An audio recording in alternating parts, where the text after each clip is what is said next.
What if one moment could change everything you thought you knew about your life? For Adam, this wasn't just a question. It was his reality. On the surface, Adam had it all. A high-paying job in a bustling city, a stylish apartment, and a social life that was the envy of his friends.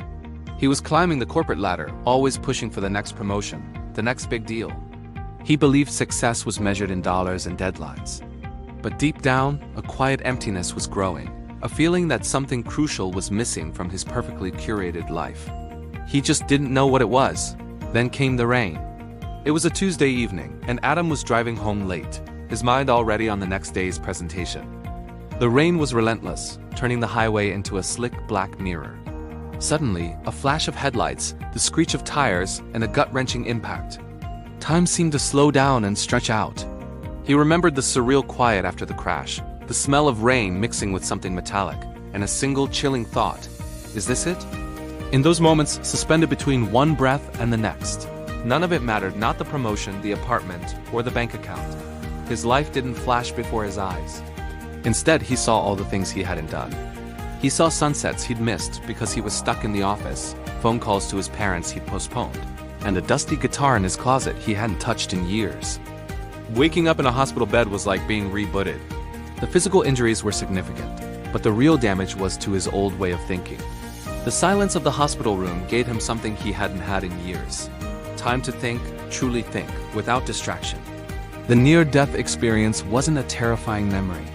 It was a brutal, beautiful wake-up call. It was a gift. He realized he had been living a life that looked good on paper but felt hollow in his heart. He was chasing a version of success that someone else had defined for him. Lying there, he made a decision that would seem insane to the old Adam and everyone who knew him. The day he was discharged, he didn't go back to his office. Instead, he wrote his resignation letter. He sold his fancy apartment and most of his possessions, packing only what truly mattered into a small van. His colleagues were shocked, his friends confused. "You're throwing it all away," they said. But Adam felt like he was finally gaining everything.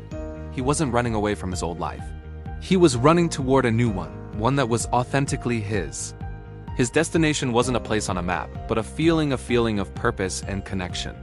He wanted to see those sunsets, make those phone calls, and finally play that guitar. Today, Adam's life looks very different.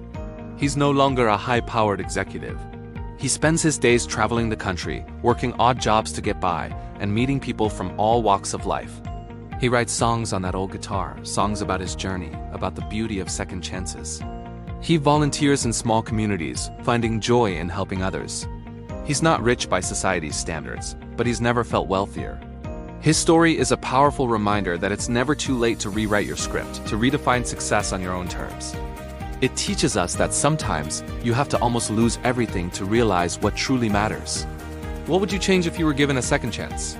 Thanks for watching, and if this story resonated with you, don't forget to like and subscribe for more.